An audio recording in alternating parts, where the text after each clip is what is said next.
Assalamualaikum warahmatullahi wabarakatuh. Di sini saya Rizky Ikhwan dengan NIM akhir 1144.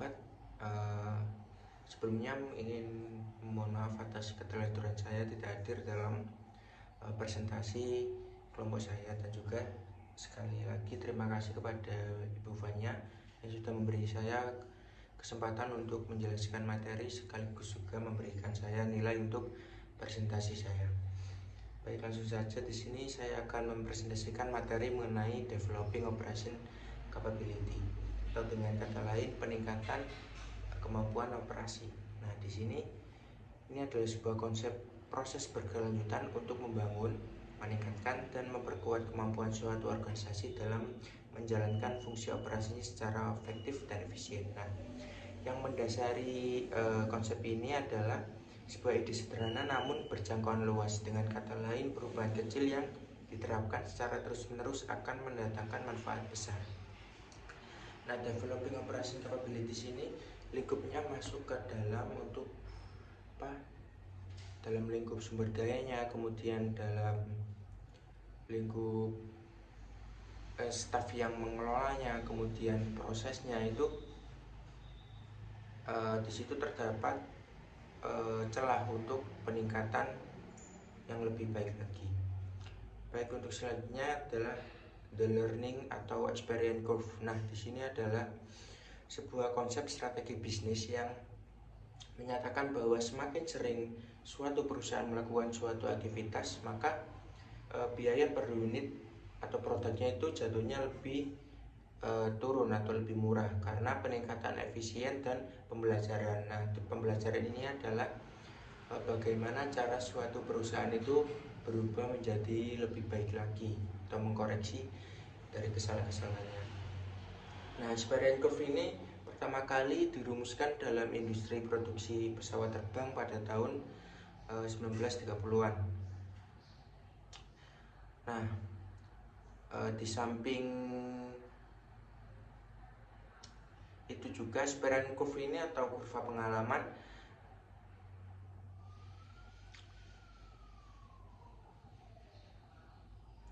mempunyai contoh di samping kanannya log experience curve for voucher processing center. Jadi di sini ada contoh yang membawa tema mengenai pemrosesan voucher bank. Nah, di sini di garis bawah X atau horizontalnya ini ada 10.000, 100.000, 1 juta, 10 juta sampai 100 juta. Ini adalah jumlah voucher yang sudah diproses oleh banknya totalnya. Kemudian yang vertikal atau unit cost ini adalah biaya yang timbul akibat pemrosesan voucher ini. Nah, di sini terjadi hubungan terbalik, di mana artinya semakin banyak voucher yang sudah terproses, maka biaya yang ditimbulkan akan semakin sedikit. Di sini ada contoh seperti di bawah 100.000 itu kosnya hampir menyentuh ke angka 100 sen. Dan juga sesuai dengan hubungan kebaliknya tadi, semakin banyak sampai ke 10 juta lebih ini biaya yang ditimbulkan dari satu vouchernya ini lebih jatuhnya lebih murah karena sebuah perusahaan sudah istilahnya sudah hafal caranya gini, kemudian nanti penerapannya gini. Nah, kemudian selanjutnya batasan atau kelemahan dari experience curve. Nah, experience curve ini juga mempunyai kekurangan atau batasan. Yang pertama, mengatribusikan biaya tertentu sangatlah sulit dan biaya average seringkali dialokasikan secara sewenang-wenang. Jadi biayanya ini biaya produk itu nggak bisa ditentukan, kayak dipatok ini pasti kayak gini seterusnya gini kan. Nggak mungkin, namanya kita memproduksi produk itu nggak mungkin biaya bahan bakunya itu flat terus, kemudian biaya variable costnya flat terus, kan nggak mungkin. Dan biaya average seringkali dialokasikan secara sewenang-wenang. Nah, biaya overhead ini kan biaya yang muncul atau biaya yang tidak langsung. Nah, biasanya perusahaan itu biaya overheadnya itu nggak konstan, kayak nggak bulan ini biaya overheadnya segini, kemudian kedepannya gini-gini, nggak flat. Jadi sulit untuk menentukan pengefisiensian biaya. Nah, kemudian yang kedua, batasan kedua adalah produk atau layanan mungkin digantikan. Jadi yang namanya produk kan nggak mungkin stagnan terus kan, mungkin ada perubahan menjadi lebih baik lagi, atau juga perubahan dari permintaan customernya. Kemudian kelemahannya selanjutnya adalah mengejar pengurangan biaya tanpa henti, dengan tanda kutip mengorbankan semua ukuran kinerja utama lainnya, dapat menyebabkan ketidakfleksibelan operasional. Di sini maksudnya adalah dengan daripada kita mengejar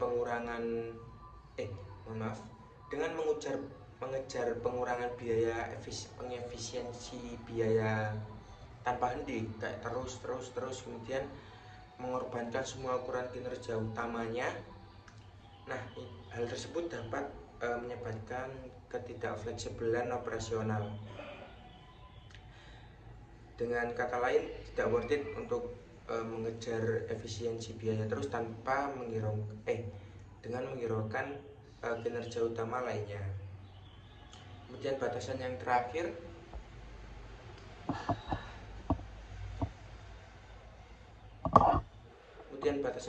adalah pengendalian biaya bukanlah satu-satunya cara agar operasi dapat berkontribusi pada posisi kompetitif perusahaan. Nah, di sini maksudnya efisiensi cost itu bukan salah satu cara untuk berkompetitif dalam perusahaan, bisa juga berkompetitif dalam layanan, kemudian dalam kualitas produk, dalam kecepatan produksi suatu barang dan sebagainya. Baik, untuk materi selanjutnya adalah knowledge process. Ini tadi kan developing operation capabilities, ini ada dua pandangan ya. Yang pertama, experience curve tadi, yang semakin banyak semakin murah. Kemudian yang kedua itu control and knowledge process. Ini langsung saja saya lanjut ke knowledge process. Nah, knowledge process ini adalah sebuah konsep yang sangat penting dalam pengembangan kapabilitas operasional. Semakin kita memahami hubungan antara cara kita merancang dan menjalankan proses dan cara kerjanya, semakin mudah untuk memperbaikinya. Maksudnya kalau kita udah hafal kayak prosesnya gini-gini, cara kerjanya gini-gini, semakin mudah kita dalam memperbaiki setiap prosesnya atau setiap tahapannya. Tidak ada proses yang akan mencapai titik pengetahuan yang benar-benar sempurna, tetapi sebagian besar proses dapat memperoleh manfaat dari upaya untuk bergerak ke arah itu. Maksudnya tidak ada proses yang benar-benar sempurna, tetapi dengan kita mau belajar lebih baik lagi, tiap upayanya itu akan bisa mencapai untuk ke titik yang hampir sempurna, seperti operasi yang efisien, kemudian dan sebagainya.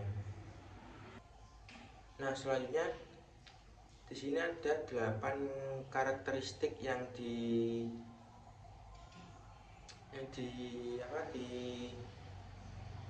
oleh Roger Bond. Di sini ada 8 tahapan pengetahuan. Nah, tujuan dari ini adalah untuk mengetahui seberapa paham orang kantor dalam proses operasinya. Nah, tujuannya untuk berubah menjadi lebih baik lagi. Yang pertama, complete ignorance, atau secara tidak tahu apa-apa lah. ketidaktahuan apa-apa. Nah, indikatornya poor change. Ini maksudnya indikasinya itu murni peluang, nggak punya dasar, cuma asal gini-gini, cuma mengandalkan hoki, peluang. Operation activities berbasis pengalaman. Kemudian proses belajarnya itu artistik atau seni. Nah, orang-orang yang sudah berpengalaman ini kan juga punya seni loh. Nah, kemudian proses knowledge-nya itu di in people heads atau di kepala, nggak tertulis di gini, tertulis di buku gitu. Jadi tertanam di kepala. Kemudian untuk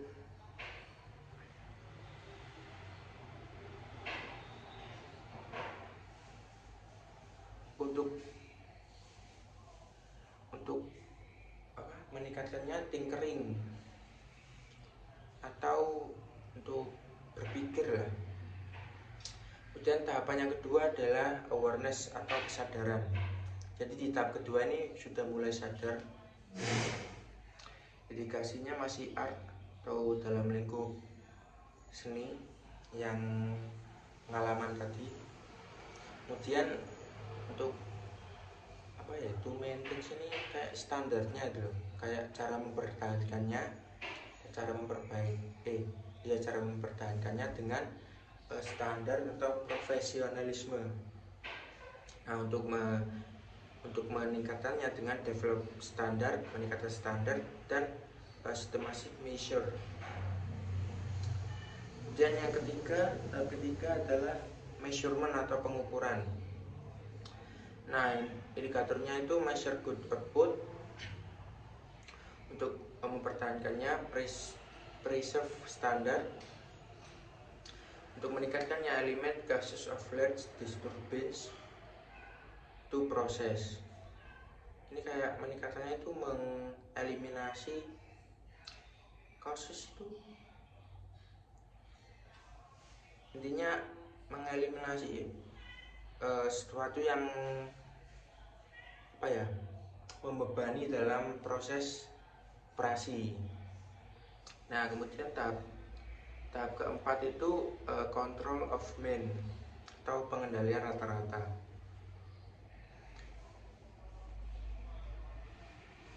Main mode stabil, indikasinya main mode stabil, jadi ya rata-rata aja gitu, nggak muluk-muluk. Kemudian untuk menjaganya observe and correct deviation from limit. Untuk menjaganya mengobservasi dan mengkoreksi dari batasannya tadi. Kemudian untuk cara meningkatkannya eliminate cause of in% varying, identify new source of variability. Mengeliminasi mengeliminasi intinya yang penting-penting, yang nggak penting dieliminasi, kemudian mencari variabel baru yang sekiranya penting. Kemudian tahap yang selanjutnya adalah tahap kelima, proses capability atau kapabilitas proses. Nah, di sini untuk indikasinya transition between product and process are known. Jadi di antara produk dan proses ini caranya itu tahu bagaimana tahap-tahapannya, gini.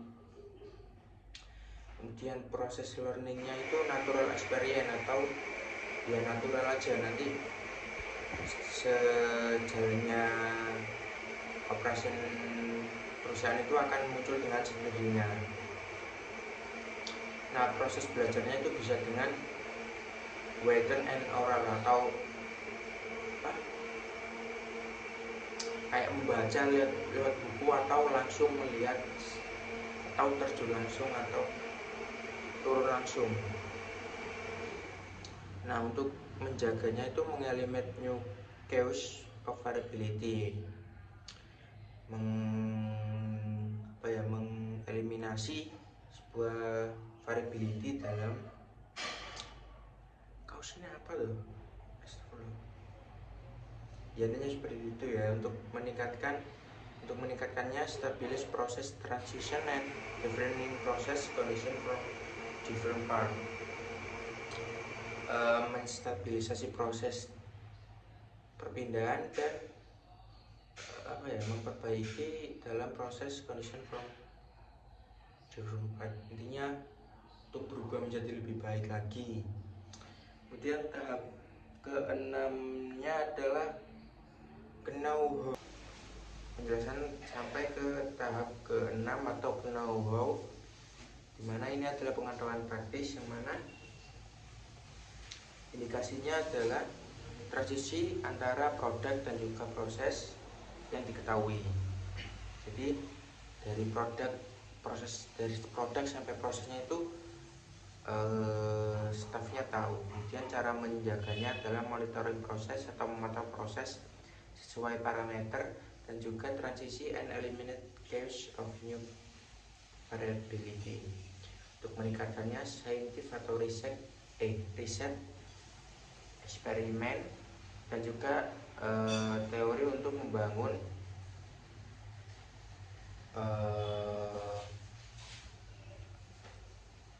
yang penting variable for new product introduction, untuk mengenalkan produk baru.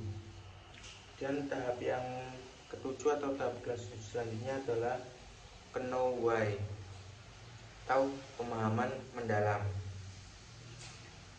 Nah, di sini indikasinya adalah sense about all key variability. Jadi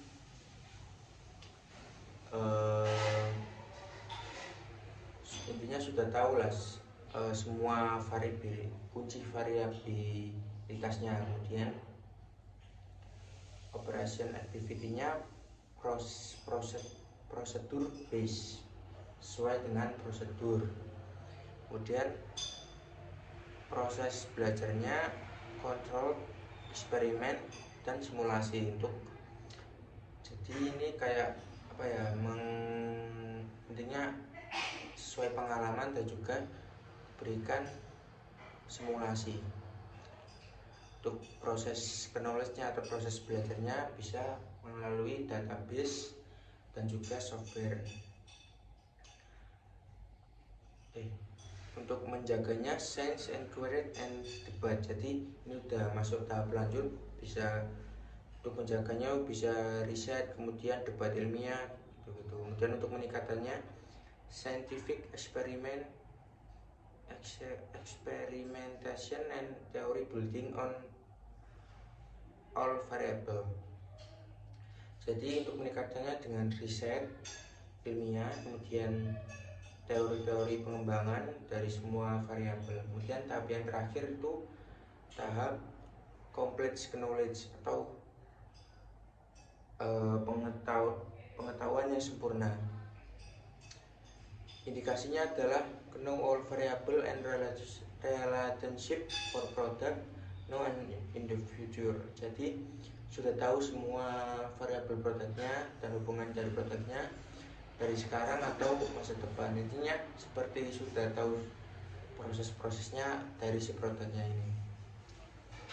Kemudian yang selanjutnya adalah teori knowledge model dari The Nonaka and Takeuchi. Di sini ada 4 bagian, diantara dialog and linking explicit knowledge. Kita mulai dari antara field building ke dialog, sebagian yang kiri atas atau seperempat lingkarannya. Di situ terjadi perubahan dari touch knowledge ke touch knowledge. Jadi touch knowledge ini adalah sebuah pengetahuan yang diperolehnya itu tidak dari membaca buku. Jadi diperolehnya melalui pengalaman. Nah, jadi dari touch knowledge ke touch knowledge ini terjadi share direct experience. Jadi pada tahap ini tuh terjadi apa ya, sosialisasi antara staff-staffnya. Jadi yang kiri atas ini tahap sosialisasi, setiap orang saling berdiskusi dan berbagi pengalamannya. Kemudian tahap selanjutnya yang seperempat kanan atas, di antara dialog and linking explicit knowledge, touch knowledge ke explicit knowledge. Nah, explicit knowledge ini apa? Explicit knowledge ini sebuah pengetahuan yang kayak dibukukan gitu, kayak dipublikasikan. Nah, terjadi dari tacit knowledge ke explicit ini terjadi codifying tacit knowledge to bridge explicit knowledge. Jadi terjadi kayak penulisan,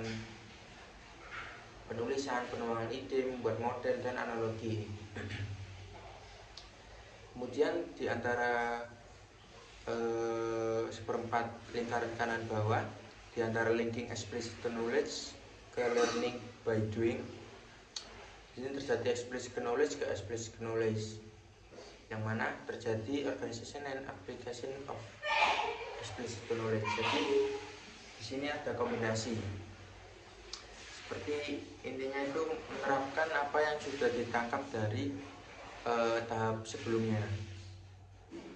Kemudian tahap selanjutnya itu seperempat lingkaran kiri bawah, tahap internalisasi, terjadi explicit knowledge ke tacit knowledge. Nah, di sini terjadi apa ya? Untuk pengetahuan yang sudah didapat sebelumnya itu kayak masuk lagi ke perusahaan, jadi kayak berputar gitu. Nanti pengetahuan itu berputar ya, orang yang tahu jadi tahu gini-gini, kemudian diterapkan dalam perusahaan, kemudian berputar lagi gitu. Nah, untuk yang terakhir ini ada proses control may be one of the most operational tasks, but it can bring strategic benefit. Jadi di sini tuh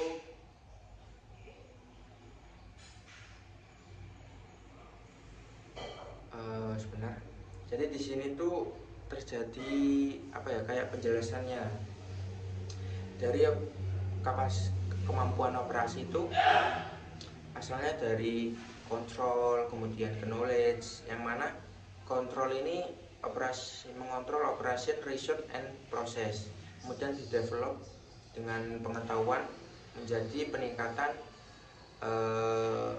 kemampuan operasi. Nah, dari kontrol ini kita tahu bagian-bagian yang luarnya yang ada panah-panahnya ini adalah mengerti proses limit. Jadi tahu kayak limit dari proses perusahaan kita itu berapa. Nah, hal ini menghasilkan produk yang bagus dan juga layanan yang bagus. Kemudian yang bawahnya itu enhance quality atau mengutamakan kualitas lah. Kemudian hal ini menghasilkan customer yang kepuasan pelanggan dan juga loyalitas yang tinggi. Kemudian kontrol yang bawahnya itu kanan bawah, less costly flexibility, tahu mengurangi cost. Wide product service range, jadi jangkauannya semakin luas produknya. Nah, untuk knowledge yang bagian kiri, understanding of process input, jadi pengetahuannya tahu kayak bagian kan knowledge pengetahuan, jadi tahu proses inputnya itu bagaimana. Kemudian menghasilkan enhanced supplier relationship, jadi intinya hubungan dari ke supplier ini akan semakin baik. Intinya seperti itu, hubungannya dengan supplier itu kayak pemasoknya gini, seberapa nanti prosesnya masuknya berapa gitu. Kemudian pengetahuannya baik. Untuk yang selanjutnya adalah bagian dari staff job stratification. Jadi staff job ini tugas-tugas dari staf itu sudah terklasifikasi yang menghasilkan staf-staf yang bagus. Kemudian ada high proses efisiensi, jadi prosesnya itu pengefisiensinya tinggi, tingkat pengefisiensinya tinggi, kemudian menghasilkan proses yang lower cost atau costnya itu rendah. Baik, mungkin itu yang bisa saya sampaikan. Sekali lagi mohon maaf atas kesalahan saya dan juga kekurangan saya dalam penyampaian materi. Demikian dari saya. Wassalamualaikum warahmatullahi wabarakatuh.